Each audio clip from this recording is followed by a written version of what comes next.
Hello, Aquarius. Welcome to Dove and Serpent Tarot. My name is Paul. If Aquarius is your sun, moon, or rising sign, this is your reading. Please hit the like button, leave a comment. Consider subscribing to the channel, especially if this reading resonates with you. It's totally free. It doesn't cost you anything. All right.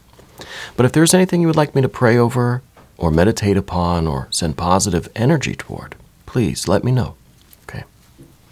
Now, this is going to be a general reading, so try to be open and receptive to whatever may come through during our time together. I am merely the messenger. And I ask you to connect directly with each of these cards and use your own intuition to take you beyond the details that I might provide.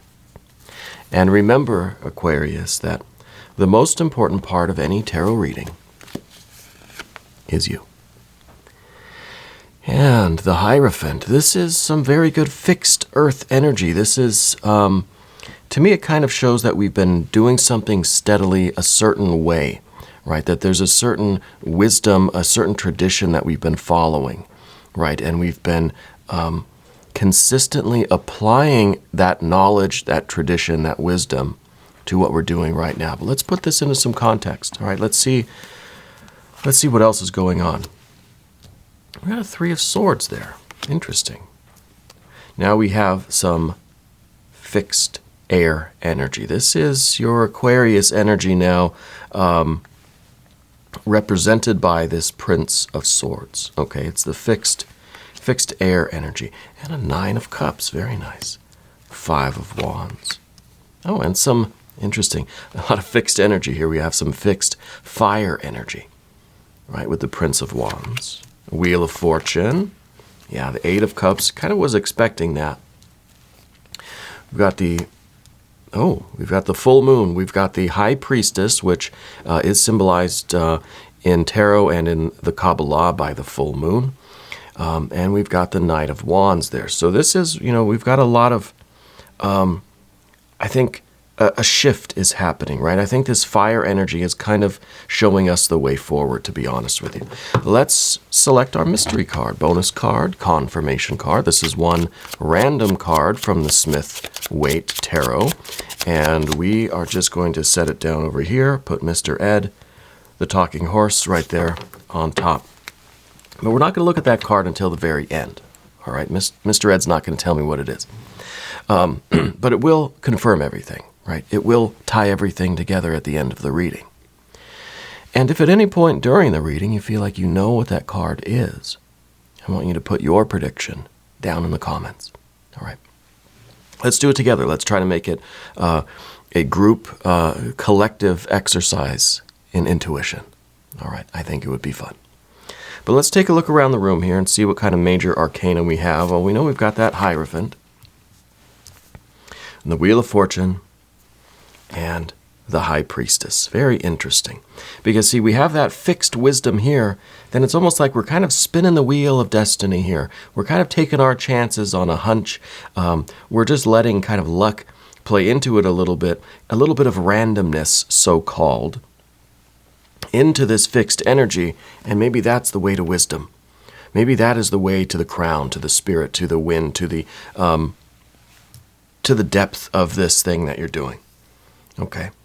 And we, of course, have our fire energies. Very good fire energies here. I think this is very balanced fire energy, right?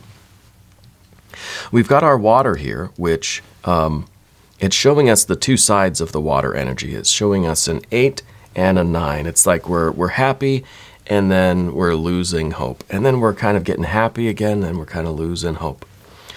We have our air energy for sure.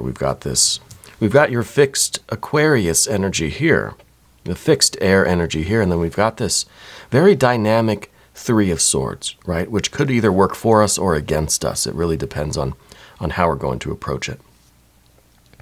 What we don't have is any earth energy, right? Except for the Hierophant, which is the Taurus energy, which is the fixed earth energy. So this is all the earth that we have, right? So we do need more. Maybe that mystery card will show us that we're grounding this energy. We're putting all of this, everything we're going to talk about, we're kind of putting it into practice, right? We're testing it out in the real world. And that's the thing with wisdom or knowledge or anything, any kind of teaching or tradition. There comes a point where it might not be working anymore. Well, we're going to keep doing it, right? We've lost the spirit and we're just following the letter of the thing, right? Rituals, ceremonies, religions become that very often, I think. And the Three of Swords, I think we're understanding the process of creation on the mental plane, in the realm of air, right, which is your element, right? So this is right up your alley, I think. We're learning to transcend what we've been taught, what the tradition was, what the culture is, what the society is, what the letter of the law is, or the written ceremonies, the written prescribed rituals of life. We're starting to feel like something's missing from that. Yeah. Starting to feel like what we've been doing literally for millennia maybe isn't really working anymore. Or, perhaps it's fine, but we need to reconnect with the spirit behind it. And I think that's this full moon energy. I think that is this high priestess at the end of the path of the serpent here. This is us getting back in touch with the spirit of the thing, right? Because this is the conduit. This goes directly from the spirit on high directly into your heart. And it's the heart that we're really talking about here, the love. And the Three of Swords right here in the middle, this is the memory. This is perhaps a collective memory of when things used to work a different way, right?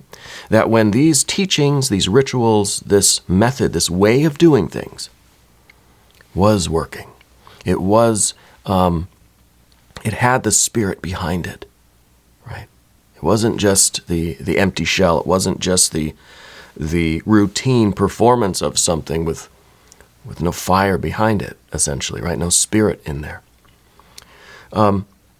So when we take these two cards together now, specifically in your life, this is something that you're consistently doing, and you're starting to wonder, why am I doing this?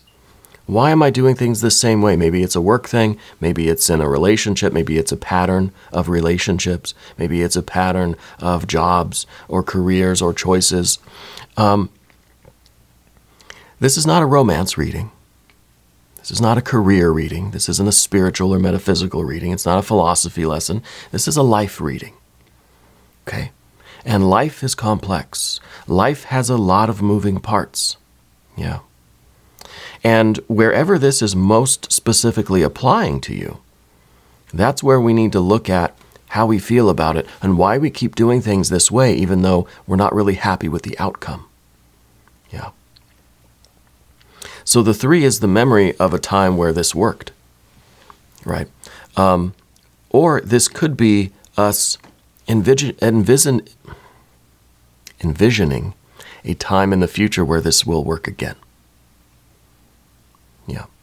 So we're understanding then how we need to tap back into that spiritual energy to make this experience a little bit more full, a little bit more rich. Right? Because with the Hierophant, we're doing things just for the sake of doing them. There's really no, it's almost as if there's no feeling behind it anymore. There was at one point. Here's that Nine of Cups. That's what we want to get back. We want to not necessarily ask why, but to observe that we might be repeating the same habits, the same patterns, the same cycles and routines. We might be fixed in this earth energy, fixed in our behavior, in our choices, fixed in our culture, fixed in our beliefs. Right? This is the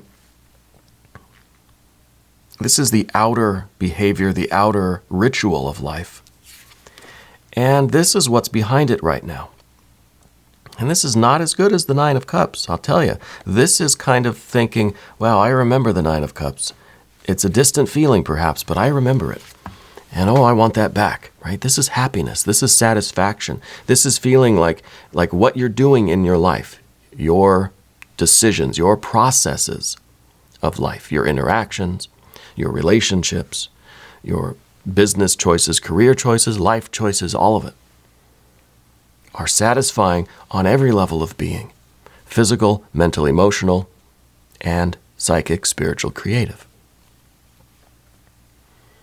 Okay? And I'm not saying that all these feelings are gone from what you do, but as we see with the Eight of Cups here in the environment, something has been lost, right? Something has been lost here. And I think that's what the sorrow is. That's what the kind of the discomfort that we feel is. The queasiness, right? The disquiet of the mind. And we're beginning to realize that we're consistently doing the same things, but we're not getting the same, not even the same result. This isn't about results, really, right? This is about the same feeling behind it, right? The same spirit of the thing. Could be that we're doing it for different reasons now. It could be that we've fallen into a habit and a pattern of behavior, and now we're beginning to realize, wait a minute, what am I doing, right? And how can I do things differently, or how can I reconnect with the spirit of the thing to make what I'm doing more meaningful? See, we don't have to always change our behavior. It might just be that we've kind of disconnected from the source that originally inspired this particular behavior. But the Three of Swords is a tricky one, because this could be that we're locked in this behavior because of the past, because this card is memory, right? We've always done it this way, and we're going to continue to always do it this way, even though now it no longer feels good. Now it's actually starting to be a little bit, perhaps, painful. So we tend to get stuck in these habits and these cycles of life that are doing more harm than good, right? Energetically, spiritually speaking. And yet we keep doing them, right? Because this is what we've kind of trained ourselves to do. It's one of those habits. I don't know what reading I was talking about, the kind of neuroplasticity and how habits are so hard to change, right? Because we've been doing it the same way. That's what I was talking about, changing the river, right? Moving the river. Maybe it was for Aquarius. I don't remember. But it's kind of that same thing now, that it's difficult to get out of this routine behavior because it's comfortable, even though we're not really feeling the same feelings about it, or it's starting to really not do anything for us, you know? Anyway, I think you get the point. I think you understand what I'm trying to say. Now, this fire energy is kind of our will to change the river. Now, I don't think we're changing the river. I think we're tracing the river back to its origins. Where did this come from? Why are we doing the things we're doing? Is there more kind of spiritual energy, more happiness that is in this work, and now we're just doing it as a routine, right? We're doing it out of habit rather than out of happiness and love and passion. So we're trying to get that back, but we've got this fixed air energy underneath. This is the Prince of Swords. This is your Aquarius energy in practice. It's underneath the surface. So this really is your ability to commit. Okay, it's fixed air. Now, the question is, what are you committing to? Are we going to commit to this Nine of Cups and say, whatever I have to do to break out of this kind of habit here, that's what you're committing to? Okay. It could just as easily be getting us stuck in this behavior and in this habit. So, with this Aquarian type of energy here, and it's underneath the surface. This is the restatement of your oath in a way. You know, this is you kind of expressing, vocalizing even what your plan is, what you're committed to, what is it that you're after, and if we can clarify that, because this is the only, other than the Three of Swords, this is the only air energy that we've got in the reading. So I feel like we need to clear things up. I feel like the Three of Swords is us caught in this kind of painful loop of experience based on memory, and it's out of habit, and now we're just kind of, it's doing more harm than good and all that stuff. We're stuck in this loop, but we need to clarify what it is that we're actually trying to do. What is our ultimate goal? Right? Why did we start this thing anyway? Is this a cycle of jobs? Is this a kind of a pattern of relationships? Right? Is it a pattern of starting something with passion and then kind of losing interest in it and not knowing when to leave, really, right? We've got the Prince of Wands here in the future position. This is not necessarily leaving. This is knowing when to leave, right? This is the commitment to basically whatever you decide here with the Prince of Swords. The Prince of Wands is going to execute that plan, put it into action, make the decision to do the new thing, or do it in a new way, or do the work to reconnect, or whatever the work is going to be. This is the activity of doing that. So it's knowing when, knowing where to take your orders from, kind of, right? And it's got to be from this Aquarius essential energy that we've got within us, okay? So this is that card that can take those steps, take those positive steps to, I guess, improve the situation maybe, or to get us back into a Nine of Cups life, right? Because this is the dream that keeps on dreaming. This is the happiness that keeps on happening. We want to get this back. We remember these days, right? And now I think we're starting to get a little frustrated. I almost feel an anger coming from some of this fire energy. It's a frustration. It's almost an anger that just says, I'm tired of doing things this way.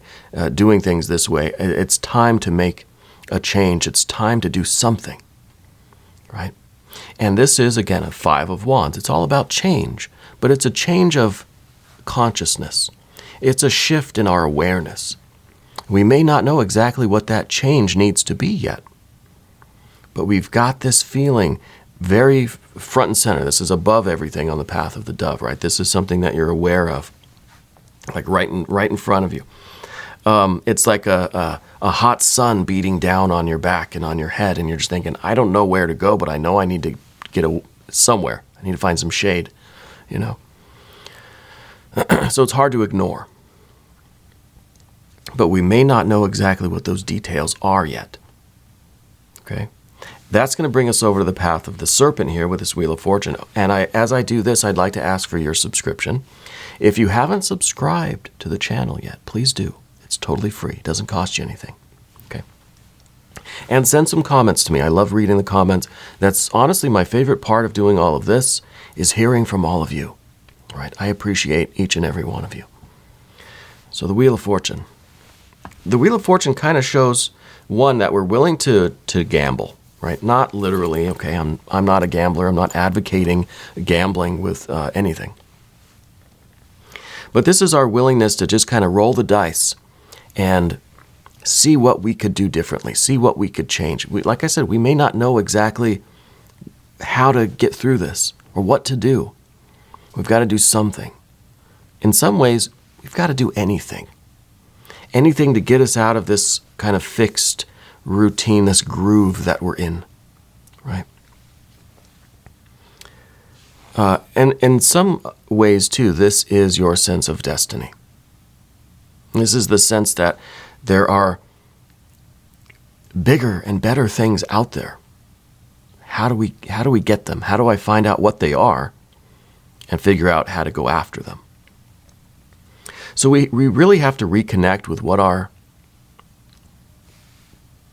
dream is. Nine of Cups, right?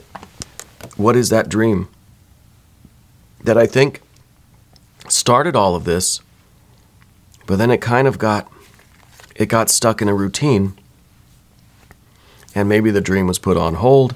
Maybe the dream kind of maybe we got a little confused about what our dream actually is and how it might have changed. We think that we wake up one day and we have this dream that we want to achieve, some kind of life goal that we have, and then we fixate on it. And for years and years, we're stuck on that goal, not really realizing that our feelings, our desires, our wishes, our spirit, our cells in our body, our minds, everything is changing. But yet that goal remains absolutely the same. It's an analogy here is like when you're a kid. When I was a kid, I used to tell my dad, I want to be a firefighter, And it didn't really stick very long. I ended up later in life being an EMT for a short time. So I still had that impulse, right, to be kind of in the thick of it, facing the fire, so to speak, right, fighting the fire, so to speak. I didn't end up doing any kind of firefighting, but I always had that kind of dream to do something that was kind of, engaged, frontline kind of stuff, helping people in some way, which is why I went into the EMT stuff. But we fixate on that dream, not realizing that as we grow up, it's gonna grow with us. That dream has to evolve as we grow in life. That's why the Nine of Cups, I say the Nine of Cups, the dream card, right? The pursuit of happiness, following your bliss, dreaming the dream. That's why I use the Nine of Cups, not the 10 of Cups. Because the 10 is a fixed picture. It's the poster on your wall of what you want. Well, as you grow up, the stuff on your walls is going to change. What you set up as your kind of ideal accomplishment, ideal life, ideal achievements, that's going to change. That has to evolve and grow with you. It may still in some way be related to that childhood dream in its essential nature, but the details are going to change, right? So we've got this sense of destiny. Maybe it is like you were a kid, you wanted to be a firefighter. We've got all the fire energy here. But as you grow, maybe it's firefighter just doesn't have the same appeal, but still something related to that energy, that excitement, that adrenaline, the helping people, the being like first responder kind of energy. Maybe that's growing and changing into something else, but there's always this sense of destiny. There's always a common feeling running through all of that. And that in some way is this Wheel of Fortune. So this is kind of like, it's rolling the dice. You're saying, I'm going to try some different things. I'm going to do things a little differently in life. Castaneda, a great mystic and writer and philosopher from Los Angeles, used to advocate in his books, in his characters, through his stories, would advocate the stalking of your own routines. We have to observe our habits, right? And I think that's what this Aquarius energy is doing under here with this the Prince of Swords. We're observing the routine that we're in here. And then the Wheel of Fortune is coming in, the fire energy is coming in to kind of shake it up. We learn a lot about ourselves when we break our routines. When something else disrupts your routine and it kind of throws you off, maybe it makes you a little irritated, a little Five of Swords starting to show, or Five of Wands, I should say. Five of Swords too, probably. Especially when somebody else disrupts our routine. Kind of frustrates us. We do things a certain way. I like to wake up and I like to have my coffee a certain way, take my shower a certain way.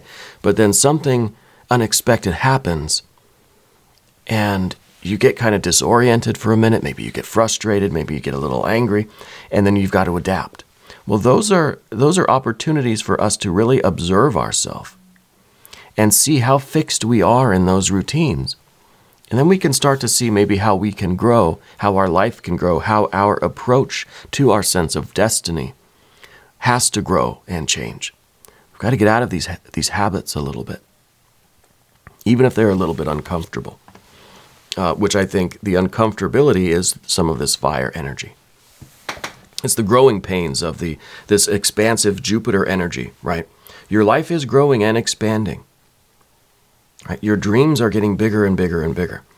Now, we've got that Eight of Cups in the environment, and I think this is really the pessimism that we're starting to feel. It could be that you have less enjoyment in your interactions with people, Could be that things just don't feel as fun or as connected as they used to. We want to get back to that 9 of Cups, right?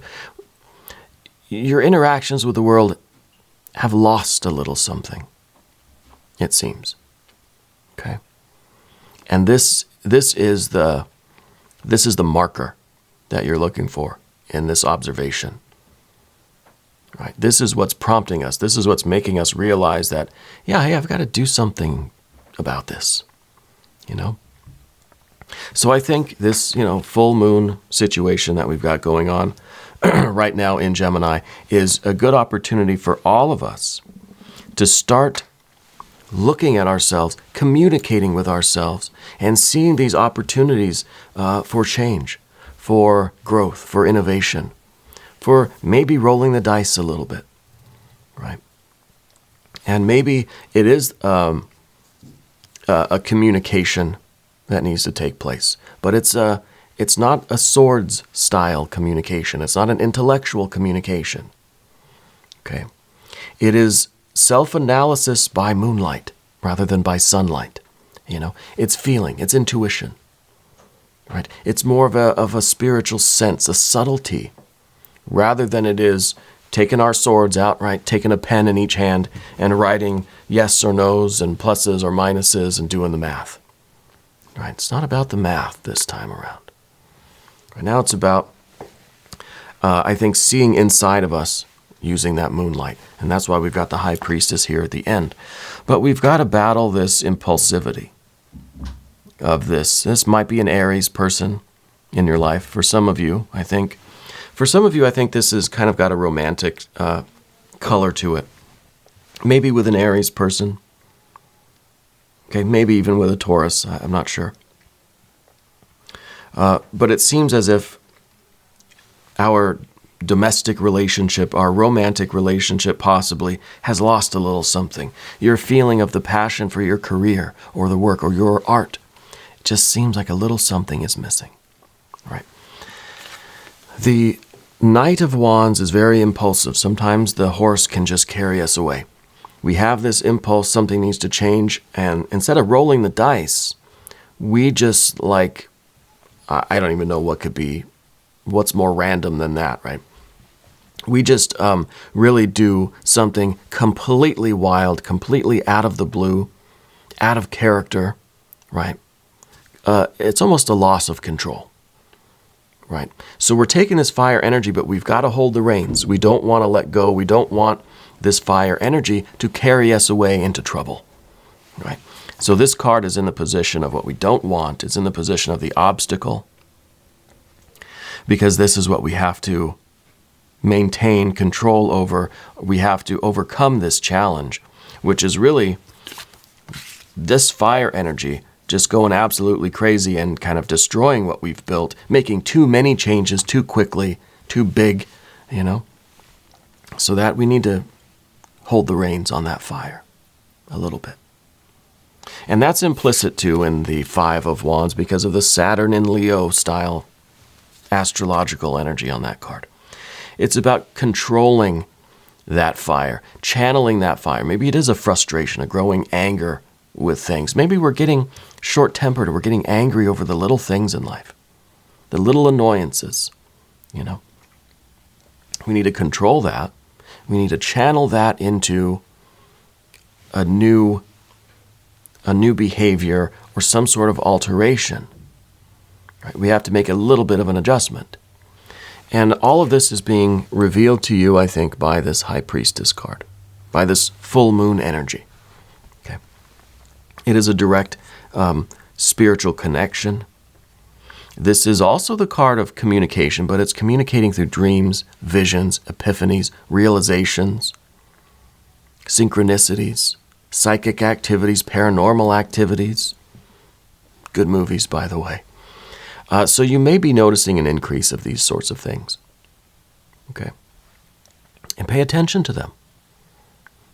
Pay attention to them. Pay attention to the little things that make you mad. The little things that seem to annoy you. Do they annoy you or anger you more than they really should. Because that's just our kind of unconscious way of releasing some of this anger, right? If it's just being pent up frustration, whatever it is, it's a fiery emotion. We've got to listen to what this moon is telling us, right? This high priestess, bringing the messages to us, revealing to us what we need to see, what we need to admit, possibly, right? So we can get back to this Nine of Cups. We can get back to this big dream, this ever-expanding and evolving dream. Yeah. Let's look at the mystery card now. I almost forgot about the mystery card, to be honest with you. Okay. If you have an idea, put your prediction in the comments below. And while we're doing this, please subscribe to the channel. Again, doesn't cost you anything, right? Totally free. But let's tap into our intuition. Let's see what this is. I'm going to say Earth, right? Because we don't have any. We've got the Earth here, but the Earth in the Taurus energy, this is what we've always been doing. And what we've always been doing isn't really doing it anymore. So I want some new Earth energy. Yeah. Some new Pentacles, Ace of Pentacles. Right? Maybe a Knight of Pentacles would be good, but a Knight of Pentacles to me is still kind of in potential. So maybe a Princess, or, well, a Page of Pentacles, right? So I'm saying an Ace, or a 9 or a 10 of Pentacles, or a Page of Pentacles. Let's see what we've got. It's the Page of Pentacles. Yes, this is now like, this is all of this energy. Because the Page, or the Princess, as it's called in the Thoth deck, contains every other card. Right? It's just about ready to express any particular card in any particular moment. Right? It's pregnant with these possibilities. Got all the cards in here ready to come out. The Page of Pentacles is the tarot deck, the whole stack of cards, when you're just about to deal them. Okay? It's everything. It's the whole pack. And to me, this represents the idea of kind of, well, one, this is kind of waking up inside of a dream. This, to me, kind of looks like a lucid dreamer, right? Just experiencing things in a new way. Looking at different objects, different behaviors, different aspects of life, and seeing them in a new way. This figure looks like they're looking at that Ace of Pentacles and thinking, what is this? What can I use this for? What does this mean? And it's trying to penetrate into the deeper mystery of things, to find that meaning, right? So this is kind of the dreamer's consciousness. But this is also, just in general, looking at life as a roll of the dice every moment, and that's kind of the joy of it.